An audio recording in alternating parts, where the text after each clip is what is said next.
Em Roma havia judeus e gentios. Sabia que alguns crentes existiam em Jerusalém. Em algum lugar havia divergência doutrinária que precisavam ser dirimidas. Crê-se que a igreja se compunha de pelo menos 4 diferentes igrejas, ou 4 congregações, a saber, a casa de Áquila e Priscila, no Aventino, e do Palácio Imperial. A da casa de Hermes era da casa de Filólogo. Nós, então,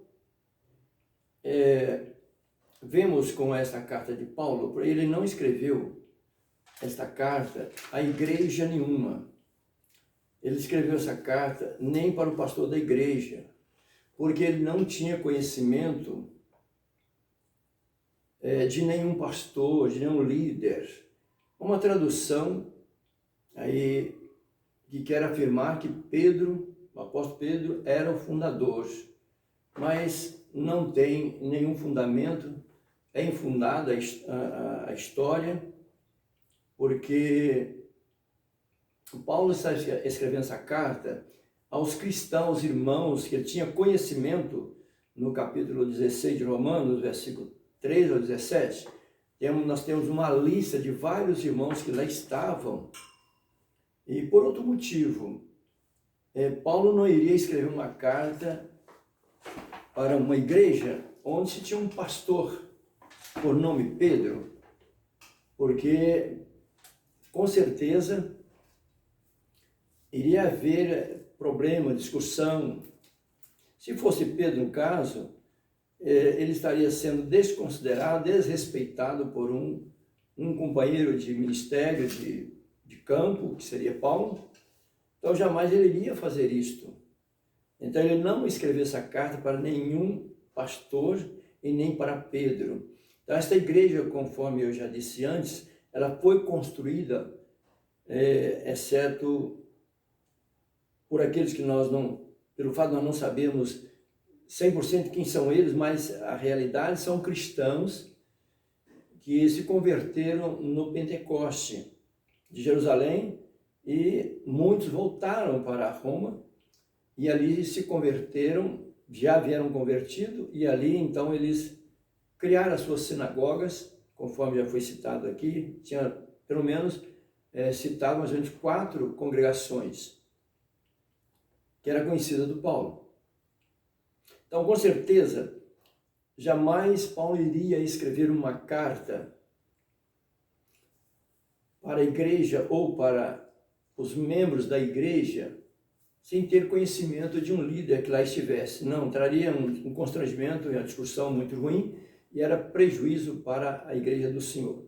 Paulo, sabendo disto, um homem inteligente, direcionado pelo Espírito Santo, tudo que ele fazia era direcionado pelo Espírito Santo, então ele escreveu essa carta para os irmãos que estavam em Roma.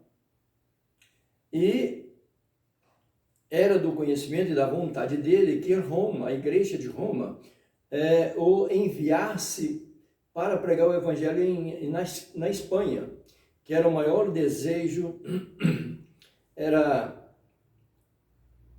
uma fé, uma esperança, uma alegria que ardia em seu peito, em seu coração, de pregar o evangelho por toda a Europa, no continente europeu e etc.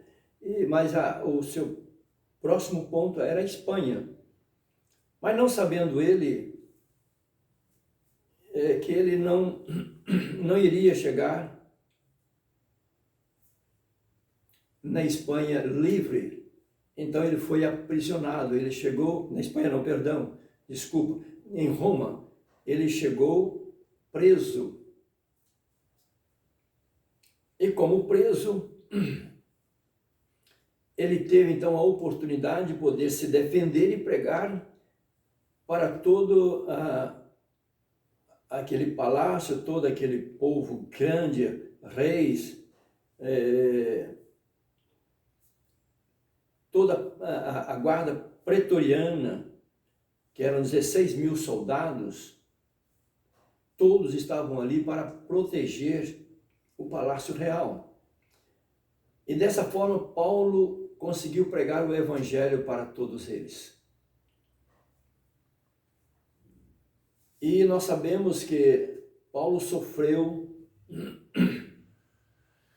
um ataque por cristãos incrédulos que antes ele havia pedido à igreja para orar em seu favor, para que ele pudesse ter liberdade no meio deste povo que iria criar um motim contra o evangelho de Jesus Cristo. Mas Deus tem os seus planos.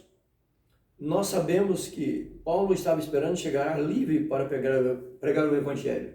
E se ele fosse livre, ele não ia pregar o evangelho, porque eles iriam matar ele antes de cumprir a vontade do mestre. Então, o que aconteceu? Enquanto ele estava aprisionado, aquele povo que tinha conspirado contra ele, aqueles que era contrário ao evangelho, então eles fizeram um jejum de não comer e não beber enquanto não desse cabo da vida de Paulo.